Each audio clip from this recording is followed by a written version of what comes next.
The following podcast is part of the Underdog Sports Podcast Network. For advertising information or to find more great podcasts, visit us at www.theunderdogsports.com and follow us on Twitter at RealTheUnderdog. Okay. Well, just for the record, we got it's sunny in Phoenix too. 52 to.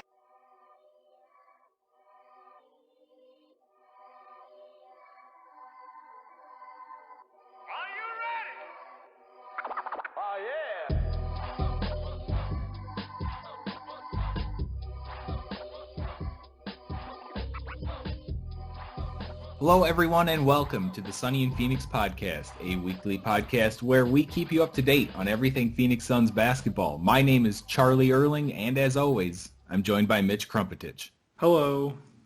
Hello there, Mitch. This week on the show, we're a little late to the party, but we'll give you our takes on the Chris Paul trade. After that, we'll discuss the Jalen Smith draft pick, and then after that, we'll dive into the agency and our first signing, Jae Crowder. Follow us on Twitter at SunnyandPHXPod. Same thing for Instagram. Go on iTunes, leave us a 5-star review and a comment, and you will get a shout-out on the show. All right, so as things normally go when you record a podcast, the big news comes out just a few hours after you get your show uploaded. So we're late on this Chris Paul news. We'll keep it somewhat brief, but the trade in full is Chris Paul and Abdel Nader for Ricky Rubio, Kelly Oubre, Ty Jerome, Jalen LeCue, and a 2021 first, which has protections on it. So, all in all, the big story is we lose Rubio and Kelly, but we bring back Chris Paul and Nader. Let's start it off. What kind of impact is CP3 going to have on this Suns team? Well, it's going to be good. My initial reaction to this was actually pretty negative. I was upset that we let go of Kelly and Rubio. And that pick, I guess people are saying that draft could be pretty good. The protections are heavily in our favor, but I don't know. We've seen stuff go wrong with picks before in the past. Anyway, I think overall this is very positive, though. Chris Paul's really good. Chris Paul drug OKC to the 5th seed in the playoffs. And we are much better than the rest of that OKC team minus Chris Paul. So adding Chris Paul is going to be great. It also keeps Devin Booker very happy. I guess Booker really wanted to play with Chris Paul and maybe had a little bit of say in this. So keeps Booker happy, makes the team quite a bit better. That veteran leadership, Chris Paul, he just turned 35, but he's still got it, definitely. He's got 2 years left on that deal, and the timing works out very well because once his deal is up, it'll come time for us to re-sign Ayton and Bridges. So it's good timing. Chris Paul's still great, and I think we're going to be very good. Right. I like the 2 years left on that deal, which gives us the flexibility to make good moves when those contracts are coming up. I like how it all lines up. About the draft pick, I'm just happy that we kept our number 10 this year, our first next year. We have both of those. Next year is going to be a pretty hot draft class, so it's nice to have a first in there. But then once 2022 rolls around, we'll start with those protections on them. So I'm happy that we kept our next 2 firsts, and we're able to just deal that one to the Thunder, who are just hungry for picks. Do they have 20 now? I have no idea. Barely exaggerating on that. It's pretty crazy that all the flipping and flopping that they've been doing this offseason. But, all in all, we lose Kelly. We'll get into the free agency signing of Crowder a little later, but Kelly's going to be a big hole that needs to get filled. And I think Chris Paul, when we're talking scoring-wise, I think he's still a better scorer than Rubio. Positive when it comes to that. But and then we have we have Crowder to make up the other part of that. So I'm just not quite sure yet on the whole situation. because I think there's still some moves that are yet to be made, and hopefully they happen during this while we're recording this so we can talk about it at the end of the show. They very well could. And yeah, it's a good time for me to bring up apologies if you hear my phone buzz, because I have my phone on. Usually I put it on Do Not Disturb when we record, but it's off right now. I want to keep an eye on it in case any moves happen. I'm actually just plugging it in right now, so get that battery life flowing. And I'm keeping my phone on in case anything happens, because stuff's been going quickly, left and right. There's moves, signings, sign-in trades, all of that. So yeah, apologies if my phone buzzes. Right on. And before we get into the free agency, we're going to do that at the end of the show here. A little more about Chris here. You mentioned that this is going to keep Devin happy, getting Chris on the team because he wanted to play with Chris Paul. Another thing we need to consider is Chris Paul wanted to come to Phoenix to play with Booker, to play with Ayton. He sees Bridges and Johnson. He knows what we have cooking here, and I bet he watched. He's a student of the game. I guarantee he watched the Suns play all 8 of those bubble games. He played him in one of them, so that's a one automatic. But Chris Paul wouldn't go to a team that he thought had no chance of making the playoffs. So I'm just so thankful for that. And as it goes down the line a little bit, Jae Crowder comes here for 3 years on a somewhat reasonable deal. We're not landing guys like that if Chris Paul isn't here. So that's a good point. I think that just the whole Chris Paul effect, it's going to be more than what he does on the court this year. And I'll keep running with that. We've never had a leader like Chris Paul. We've never had a leader who can lead the way Chris Paul does, as well as produce on the court like Chris Paul still can.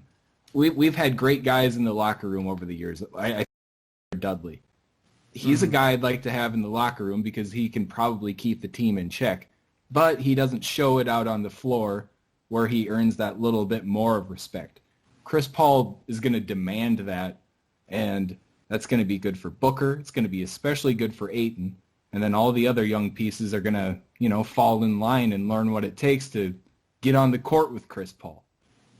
Yeah, those are all really, really good points. Definitely.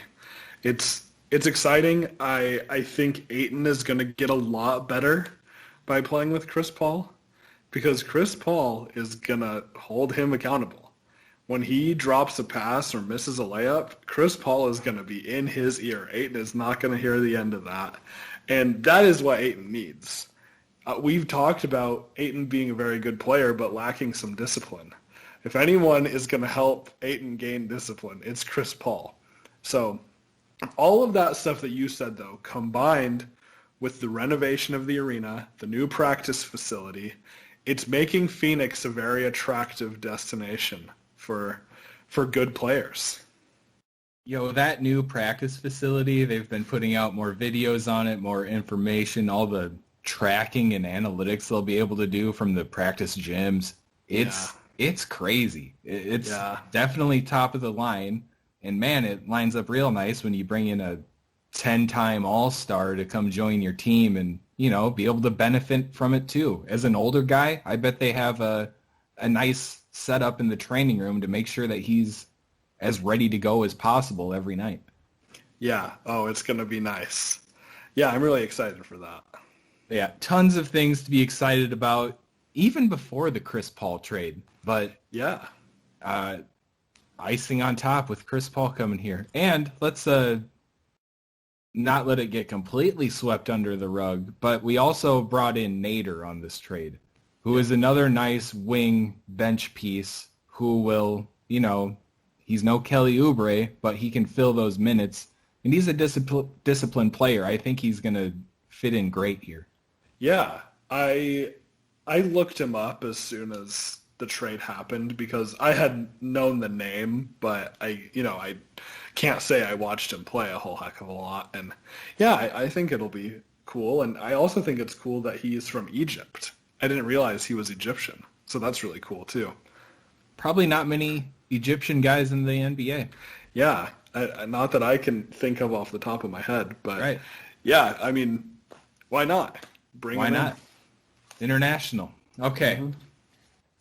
All right, let's hop into the draft now. Let's talk about a guy we're going to bring in to help Chris Paul and the rest of our team. And this has been said. We'll say it again.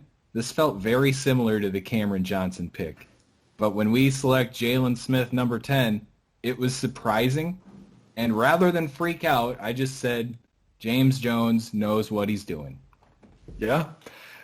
You know, if you follow us on Twitter, you saw me say, remember the Cam Johnson pick. Remember, we were all confused. We thought it was a bad pick. All of the analysts were, giving us bad grades on the pick. And look at how it worked out. What we have learned about James Jones and his drafting strategy is he's going to find the guy he wants, and that's it. It doesn't matter if it's a reach. He got who he wanted. And, the more film that I watch of Jalen Smith, the more excited I am for him. I think he's going to fit well on our team. I guess he's just like a really, really hard-working guy. He's big. He is ferocious. He can shoot the three at the same time. He wears goggles. I think that's going to fit in very well with our team and our culture. I think so too. And I just saw this today right before we recorded, but it was from, it's on Mikal Bridges' Twitter timeline. So if it was from Smith's McDonald's All-American year, so this was 2 years ago, but they were interviewing him, asking him like who he likes to watch. And he actually said, I like watching Mikal Bridges because he has that long wingspan and he can do so many different things. Just kind of a cool little throwback there. I feel like they're going to, like these guys are all going to fit together. And the James Jones player, a big chunk of this is attitude. From what I can pick out, maybe the equivalent of three-point shooting. Like if James Jones is drafting a guy, he has a great attitude and he can stroke the three. And we just got a guy who's 6'10", 6'11", who can stroke the three and has a great attitude. What do you think about this, though? You've heard the term Army brats? Yeah. Kids who grew up with parents in the Army, maybe got moved all over the place. Right. Jalen Smith, his parents, I'm not sure who, but he's a military kid. And think about some other guys who were military kids, too. Kobe, Shaq. There's more. The Plumlee brothers. Exactly. You just ruined my point. Sorry. No, I just take that as something like those kids grow up with discipline. They need to be able to pivot from things. They're moving all over the place. They live in a pretty strict household, more or less. Those things build character, and they build just that need, that want to be good and to improve at things. And that's something that I respect a lot. And I can see that from Jalen Smith, the way he carries himself, and look at him when he was coming into college and he weighed 195 pounds. He's put on 30 pounds of muscle now and looks like a machine out there. He's still a little thin, but like he's got some shoulders on him. He can add some muscle over time. And I'm just, without even saying what he does great on the court, I think he's going to be a great pro, and he's going to be improving every year. Yeah, I agree. And it's like I said last week, things like adding muscle, getting stronger, that can change. He has the intangibles. But look at Mikal Bridges, look at Cam Johnson. Those guys, even Devin Booker, those guys came into the league pretty thin, and they were able to put on weight. When you start working with an NBA strength and conditioning coach, you get a lot stronger. So, yeah, that's when people say, oh, they just need to gain weight or what, I'm like, no big deal. Look, I'm excited to see what Jalen Smith looks like in a year, because he'll bulk up, he'll get bigger, he'll get stronger. That's something you can, that's something that can change. It's not like an intangible thing. Unlike attitude, it's a lot harder to change a guy's overall attitude, and he's got a good one. So it's good. Exactly. And while we're on that, the biggest knock you see about Jalen Smith around on the draft boards and draft profiles and all that, they think that he's too weak in the bottom half of his body. He gets knocked out of his position easily. But yeah, I think that's something we can definitely fix up. And here's another thing. A lot of people think this kid's going to be a center in the NBA. Yeah. But every time the Suns have mentioned him on Twitter or anything like that, they've been calling him a power forward. So keep that in mind. He's got the size to play center, but I'd argue he has the athleticism to play the 4, and he can definitely stretch it out too. So maybe him and Ayton paired up in our front court. Woo. Yeah, I like that. I think that is somewhat of a concern, just the positional kind of thing. More so on defense, I would say. Because especially right now, he's not going to be strong enough to guard a whole lot of centers. And he might not be quick enough to guard other 4s or wing players. So that could be a little bit of a concern on defense. But, longtime listeners of the show know that I really lean more towards offense in general. If he can become an average or slightly below average defender, it's fine. And I think that's very possible because if you watch him block shots and how he can do it with either hand, he just looks so fluid as a defender that, if someone gets a step on him, there's still a good chance that he'll be able to block that shot. So I'm excited about the prospect of him being, as an off-ball defender, crashing across the lane and throwing one into the fifth row. Yeah. I see that happening and that being beautiful, but, if teams try to go small against us, that's a pretty nice stretch 5 to put out there, small ball 5. Definitely. I like the versatility, and I like that him and Ayton will be able to match up against opposing front courts kind of based on the better matchup and not who's taller. It's not going to be that situation because we know Ayton can move his feet out on the perimeter and keep a 4 in front of him, no problem. Yeah. But then is Smith going to be, big enough to protect the rim for us? Right. And he actually was a pretty good shot blocker in college. I saw a statistic about the number of blocks as compared to fouls on average, and his fouls. So he's a decently smart player too. He's not just out there swatting at everything, fouling guys left and right. He did pretty well at keeping himself under control and not picking up ticky-tack fouls left and right. Right. And to round it up here, the three-point shooting is something that we just really don't expect from a guy his size, his numbers to be quite that good. He had a big improvement from his freshman year to sophomore year. Mm-hmm. So, I'm not exactly sure what to expect. Is this guy actually going to be a stretch 4, stretch 5, who's, pretty consistent from the corners at least? I wonder where that's going to fall in because I don't know. We still haven't heard anything about Baines, Saric. We added Jae Crowder. It's a tough question. I kind of look at him as just like Cam Johnson, but a little bigger. It seems like that's kind of what we're going for. I imagine he is going to shoot threes, especially knowing James Jones, knowing our system. I think he's going to be shooting threes. I also would expect Ayton to shoot a few more threes starting next year as well. I think we're going to be putting up a lot of threes. I'd say Smith is the better shooter over Ayton. Oh, yeah, for sure. You agree? Okay. Yeah, for sure. Yeah, we'll just have to see. It's going to be interesting because, man, this guy very well could end up being our starting 4 at the beginning of the year. I don't know what that means for Cam Johnson or Jae Crowder, but if this kid looks ready enough, he has something that those guys don't have, and it's that size. Yeah. And I don't know. I'm excited to see what he looks like, and this is a whole new thing for Suns basketball. It is. We just drafted a guy number 10.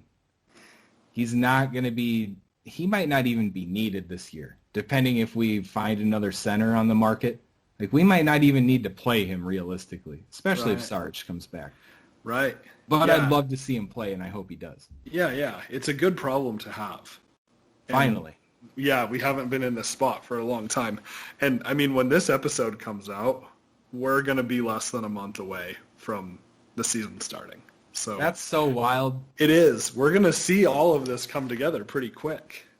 I know. Just think about a normal off season where you make your draft picks, and then it's, we're still a few weeks away from Summer League. And then after Summer League, there's that big lull where you're just itching for basketball. And then preseason comes and you start getting hyped up again. And Right. we're doing that all within a month right now. Right. And we didn't have that lull where like the only sport on TV is the Little League World Series. Oh, yeah. So- and the spelling bee's on around that time, if I'm correct. Yeah, the spelling bee, that too. Yeah, I mean, we basically had that in March and April when there was nothing. March, April, May, when we did get baseball a little bit into that. But Right. those games, I watched some of those games at like 3 a.m. I did a little bit of that. I leaned more into the marble racing at the time, though. That was my sports competition that I had to scratch, Yeah, Marbula won. Yeah, that's... I know. I'm falling a little behind. I'm feeling bad. I'm still caught up. Ooh. Yeah. Yeah. I mean, it's basically like we've had 2 off seasons, but one of them was really long and unexpected, and the other one was very short and I guess kind of unexpected still too. Right, yeah. It's been an interesting one, but we can just say basketball in a month. Regular season basketball in a month. It's pretty crazy. And one last draft note before we move on to the free agency bit. The Suns got Ty-Shon Alexander as an undrafted free agent. He's a wing, and he was projected to go in the second on a lot of the big boards that I had been following and mock drafts. So maybe this guy has a little something. I believe we already signed him to a 2-way. Yeah. So, and the thing about 2-ways this year, the amount of games that they're able to come up and play in the NBA is increased. Oh, good. So I think you'll be seeing your 2-way guys more available on your NBA roster this year, which makes a lot of sense right now. Yeah, I think so too, especially with teams who made the playoffs and are going to have guys maybe resting a little bit more or, knock on wood, I don't want to see this, but maybe more injuries. Right. So I think it's smart to have those guys be able to play more games in the NBA. Okay, free agency talk time. Mitch hasn't got a notification yet, so it looks like we're just nothing going due with to this. us, at least. Right. Okay, so the first afternoon and evening of free agency were pretty wild. We saw a lot of huge contracts go out. I was personally confused because I didn't know where all the salary space was coming from, but these guys were doing cap gymnastics. The Pistons signed every guy over 6'10" on the market. It was wild. And Josh Jackson coming back to Detroit. I saw he played high school basketball in Detroit. I hope he doesn't have any bad influences in Detroit still. I know. Want to say that. Dwayne Case will probably be on him. I did see that would be a good connection, and I hope that works out. I don't like talking smack about Josh Jackson all the time. Right. Hopefully things do work out for him.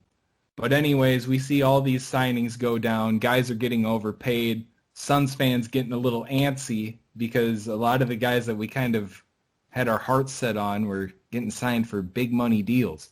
So nothing all day one. And then we get into day 2 of free agency, and we finally get some Suns news. Jae Crowder signs with the Suns for a 3-year, $30 million total deal. And, I mean, this is just a great vet piece that helps make up a little bit for Oubre and just really fits in with what we're trying to do this year. Yeah, I mean, he's got the attitude, real hard worker, puts it all out there on the court, especially on defense. Played really well in the bubble. I saw he shot, I think it was 54% from 3 on 6 attempts a game throughout the bubble and the playoffs. So that's pretty amazing. Yeah. I mean, that's not going to last. those are not really sustainable numbers. But, he's still got it. I'm interested if he'll still wear number 99. I don't know that we've ever had a Suns player wear 99 before. But I think his attitude and the way he plays will be a good fit. And, we're still kind of trying to find someone who's going to be the heart of the team now that Kelly is no longer a Sun. So maybe Crowder will be a guy like that. I'm also a little interested because there's some beef between Crowder and Booker. Booker scored 70 with Crowder guarding him when Crowder played for the Celtics. I don't know what that's going to look like, but I saw that Crowder had some options. He had a couple other teams who were interested, and he went with the Suns. So I did not see that. I saw that, yeah. So did they mention what teams? No. Okay. So that's that Chris Paul effect, though. It is. So, yeah, maybe Booker and Crowder have made up. I don't know, but that'll be kind of interesting. I think that, everybody's going to fall in line. I'm sure those two guys are just fine. They probably joke about their brush up that 1 year. I'm sure they've even joked about it since then. I'm sure it's all good. But I love guys who compete like that. Oh, yeah. Jae Crowder got 70 dropped on his head and said, and like he still felt like he could tell Booker to like, hey, you still took the L. We won. As much as I was maybe offended by that after it happened, I mean, I love that attitude. Yeah, we got the W though, so whatever. As a Suns fan, I honestly don't like talking about Booker's 70-point game because we lost. Right. So, well, I think when you get those guys in a locker room, Chris Paul leading the way, winning's the only thing that matters. That's right. And yeah, both Booker and Crowder are going to contribute to a lot of wins. So, yeah, I mean, I'm not super concerned. I think it'll be fine. I just think it's a good sign that maybe he had some other options and he wanted to come play for us. Yeah, 100%. That makes me feel good, and that gives me hope for whoever's going to sign as soon as we click end recording on this podcast. It's going to happen. It will happen. But some other free agency news that us Suns fans are waiting on. The Suns did extend qualifying offers to both Javon Carter and Dario Saric. So that 1 year deal, 1 year guaranteed deal is on the table while other teams are putting in offers for us to have the decision to match. So we're still waiting on that, and we still haven't heard a peep about Aaron Baines. There was talk about Baines, the Pelicans and Baines having some mutual interest, but now they just brought in Steven Adams, so that's probably not there anymore. And I'm pretty sure this is how this can go down. A lot of teams don't have any cap space. We can sign Aaron Baines for more than whatever his hold is because we have his bird rights. So we can offer Baines more than an MLE, which he probably wants, that a lot of teams can't afford to give him right now. We could sign him to that and then pull off a sign and trade with someone else as long as we can get the salary to work out properly. I get a little fuzzy at that point. I haven't looked at our updated salary sheet here, even after the Crowder deal, so I really don't know. Yeah. But if we haven't signed a point guard soon, or a backup two of any sort, I don't know if Carter and Payne are who we want to rely on for a playoff push. If we don't sign one of those positions soon here in free agency, I wouldn't be surprised if a Baines sign and trade is in the books. And with this, we're going to be able to bring in someone better than what's left on the free agent market. So I'm hopeful. Yeah, so I think that is a very real option. I also think it's possible that we just sign him. He might just stay. Because like you said, we're going to be able to give him more than other teams. Other teams may be interested and want to do a sign and trade. That's great. But we might not even need to take it to that point. We might just sign him and have him stay on the team.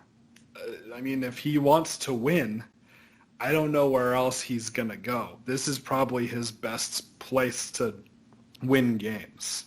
So I was going to say the Pelicans were a good option for that. And he would have gotten all the minutes he could handle because, is it Jackson Hayes? He's not ready to protect the rim yet. He's not ready. No. Right. Baines would have been, imagine Baines and Williamson in our front court just pushing people up. Yeah. Well, Steven Adams and Williamson, we'll get to see that. That's going to be crazy. It is. It's going to be. Get the ice baths ready when you leave. Yeah. Oh, yeah. There's going to be. That's going to be Screen City down there. Oh. I'm glad that I can laugh about this and not be getting decked by those screens. Those guys. Oh, that's going to be rough. Yeah, but with New Orleans pretty much off the table, well, unless we do a sign and trade and they give us Bledsoe back. Oh, jeez, he's getting passed around. Yeah, I'm not even gonna. I might edit that out. No, keep it in there because it's funny, man. I'll keep it. But with New Orleans pretty much off the table, I don't know that there's going to be a better option for Baines. And like you said, most teams aren't going to have the cap space to give him more than we can give him. So I think it might be possible for Baines to stay in Phoenix. Either that or we do some sort of sign and trade and try to get a backup point guard or shooting guard. I mean, Javon Carter, I think he's going to take the qualifying offer. I don't know where he's going to get any better options than that. So, yeah, we'll just have to see what happens in the coming potentially hours. Right. And what do you think if we keep Baines around? We offered Saric the QO already. Probably let Saric walk if we plan on keeping Ayton around after signing Smith and Crowder now? If we plan on keeping Baines around? Right. That's tough. Because then we will have a little bit of a log jam at the backup center / power forward kind of spot. I'd argue that you want that in a playoff run, though. Yeah, I agree. I would love to keep both of them because I could see us trading Baines midway through the season if we end up keeping him. Or maybe Saric, too. Either of those guys I could see trading partway through the season. I mean, I think realistically we're probably not going to have Baines on this team by, say, the end of next week. Or probably sooner. But, yeah. I mean, yeah, I don't know. That would be an interesting position to be in. All right. Any free agents that got signed anywhere that really took the steam out of you? Was there someone you wanted in particular? I mean, I thought it was going to be a little bit easier to sign a backup point guard. I thought someone like, I saw we were interested in DJ Augustine. I thought that would be a pretty simple person to sign, and that didn't happen. I was a little disappointed by that. I think that was mine too. That was the one that I was hoping Augustine would be there and, for 20 minutes per game. Mm-hmm. If that. Yeah. I mean, an upgrade from Payne, definitely. We could still get someone, but yeah, I was a little upset by that. I was a little upset by George Hill. I was kind of looking at him. Fred VanVleet, that was a pipe dream for sure because he got a lot of money from the Raptors. But, kind of like, what if? But, right. I mean, I knew that wasn't going to happen. Right. So I think Augustine was probably the one that was like a little more deflating. You know what? I almost lost my mind when Woj originally reported that Christian Wood signed a 3-year MLE deal with the Rockets. Oh, yeah. I about popped off when I saw that. Like, he's going there for an MLE. Teams weren't offering him more in the $10 million range, but right. And then that gets retracted, and then all of a sudden he's making closer to $11, $12 million per year. Made more sense, but I was okay when I saw he was making that much, and that'll make Houston interesting for sure. Yeah, Houston is very interesting because who knows what's happening there. Nobody knows. Yeah. But with that, we will move into the non-sports section of our show. So, quick update here. We will not be putting out an episode next week because we'll be a little bit busy. I'll be getting married next weekend. So thank you. Pretty excited for that. We're going to take a week off for that. So we won't be releasing an episode, but we'll still be on Twitter if anything is going on that's pretty wild leading up over next week. We'll definitely be tweeting, so follow us there.